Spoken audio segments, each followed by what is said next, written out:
Agora, um outro ponto. Você que é uma mulher pregadora, missionária, você que tem alcançado milhões de pessoas, né, através da mensagem que você tem entregado às nações. Primeira coisa, se nós pudéssemos agora aqui montar um caminho para uma mulher, qual é o caminho, quais são os passos para uma mulher se tornar uma mulher de excelência? A gente olha para a Bíblia e nós vamos ver muitos exemplos. Uhum. Muitos exemplos. Uma das coisas mais importantes que nós vemos na Bíblia, amigo, é que a Bíblia nunca nos escondeu o lado bom e ruim das pessoas. Uhum. Então você vai ver na Bíblia Esther, você vai ver na Bíblia Noemi, Ruth, Sara, Raquel, mas Uhum. você também vai ver na Bíblia Dalila, Jezabel, Atália, Mical. Por quê? Porque a Bíblia nos mostra para esses dois lados para a gente Uhum. comparar e entender que caráter é escolha. Caráter é escolha. Esther tinha um grande propósito em Deus, mas se ela não se prontificasse para aquilo, se ela não se permitisse ser um instrumento de Deus, então o diabo não escolhe classe social, escolaridade, saldo bancário. Ele usa quem lhe dá brecha, entende? Então, quando nós olhamos para a Bíblia nessa questão de mulheres, óbvio, eu estou diante de grandes mulheres de Deus, eu ainda tenho muito que aprender. Mas falando sobre as experiências e sobre aquilo que até o momento eu aprendi com o Senhor, nós olhamos para a palavra e nós vamos ver essa distinção de mulheres de Deus, de mulheres de caráter, de posicionamento. Mulheres que, em contexto histórico, tinham seu papel fundamental seguido com muita rigidez, com muita predominância. Então, o cuidado do lar, o cuidado dos filhos, e aí de repente Deus pega uma mulher de uma vida normal, ordinária, e lhe entrega um propósito extraordinário, né? Joquebede era uma mulher de uma vida ordinária, de uma vida comum, e Deus entregou ela um propósito incomum, extraordinário. Gerou Moisés, que se tornou um homem usado por Deus para libertar Israel do Egito. Você vê Maria, uma mulher de uma vida normal, comum, e Deus entrega para ela um projeto incomum, extraordinário. Então, quando nós olhamos para a Bíblia, existem tantos ensinamentos para nós. Há como ser uma mulher de excelência. A primeira coisa que eu preciso pontuar nesse momento que nós estamos falando numa pauta de mulheres, né? Nós estamos vivendo mais do que nunca um momento extremamente delicado, onde a questão da posição das mulheres no mundo, esse Sim, sim. crescimento dessa pauta do feminismo tem crescido, né, e tem influenciado a mente de muitas mulheres. Nós, como mulheres cristãs, precisamos não olhar para o feminismo, mas para a palavra. O que a palavra me instrui? Porque eu posso ser uma mulher de Deus usada pelo Senhor, ser um instrumento do Senhor, mas entender o meu papel. Uau. Entender qual é a minha posição de mulher, uma mulher de Deus. Por exemplo, eu gosto muito de citar numa questão de experiência pessoal. Eu fui uma filha que tive, infelizmente, como talvez muitas que estão me assistindo, ausência de paternidade. Então, eu tinha muita dificuldade de entender isso, tanto a paternidade em relação a Deus, porque o meu pai, ele está vivo, porém não tenho contato com ele. Tudo bem. Só que isso começou a respingar na minha vida com Deus. Em um período da minha vida em que eu precisei aprender a me colocar em papel de filha. Geralmente, quando há ausência de paternidade, dentre tantas questões que vão criando dentro de nós, uma das maiores que eu particularmente senti era a minha dificuldade de esperar pelos outros. Então, eu decidia, eu fazia. Eu me programava. Eu Você não tomava gosto a ação. à frente. Até que um dia eu ouvi o Senhor falar comigo: o pai sou eu. Você é a filha. Tome o teu lugar de filha. Usufrua desse lugar de filha. Tudo bem, eu estou dizendo tudo isso por quê? Porque nós estamos vivendo em uma geração onde as mulheres querem tomar o lugar dos homens. Eu preciso entender qual é o meu papel de uma mulher de Deus. Débora foi um grande instrumento do Senhor, mulher que sabia seu posicionamento. Esther, uma grande mulher de Deus, sabia seu posicionamento. Ruth, uma grande mulher de Deus, sabia seu posicionamento. Entendeu? Então, olhar para a Bíblia é ter tantos exemplos. Tantos exemplos. Por exemplo, Abigail.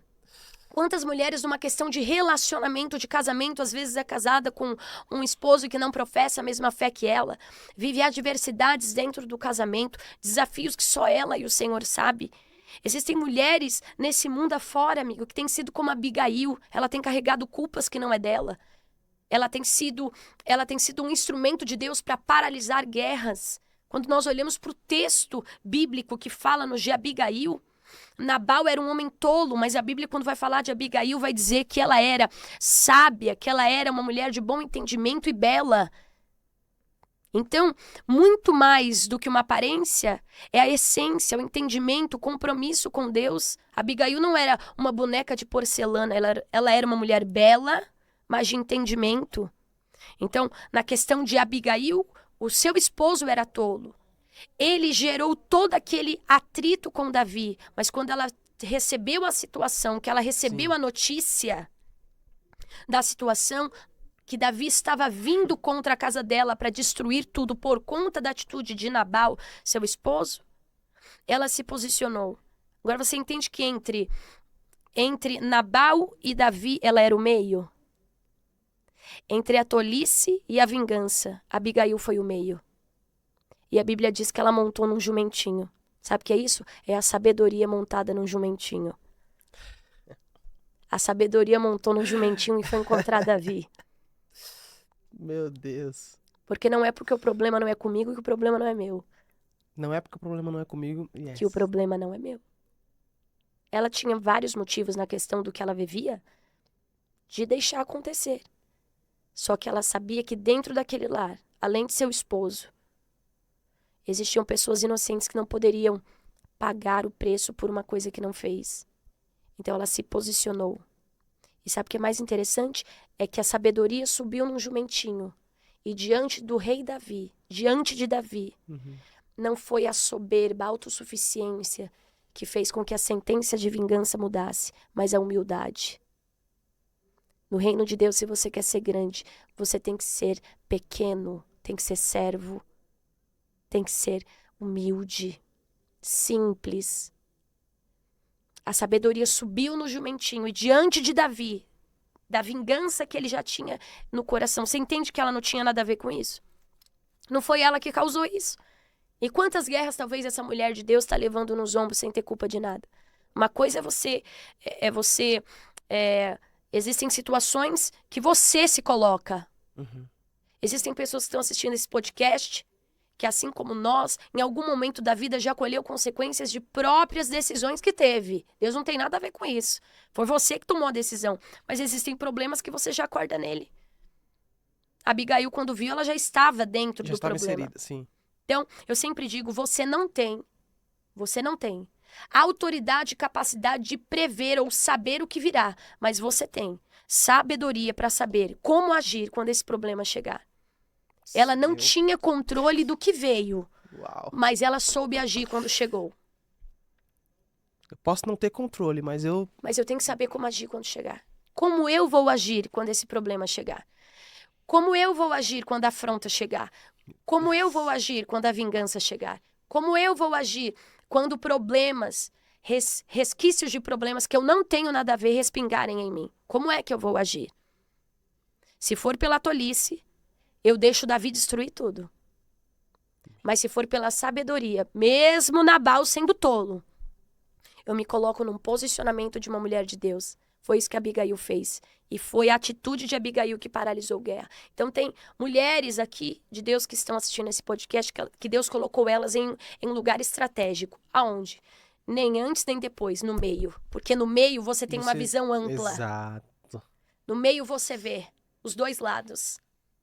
Deus colocou mulheres em posicionamentos estratégicos. E a pergunta do céu para mulheres que estão assistindo esse podcast, amigo, é: o que é que você vai fazer? Você vai destruir? Você vai deixar o diabo destruir a sua casa, destruir sua família? No contexto de Abigail, estou dizendo. Da tolice de Nabal. Você vai você vai permitir que a vingança destrua a sua casa? Ou você vai se posicionar em humildade? Ou você vai buscar do Senhor o que você precisa, que é o direcionamento? Quando Abigail chegou até Davi, ela não disse: quem é você para se levantar contra a minha casa, ela disse: "Oh, Davi, perdoa meu marido, perdoa tua serva, desconsidera o que ele fez." Sabe por quê? Porque quem sabe pedir, sabe receber.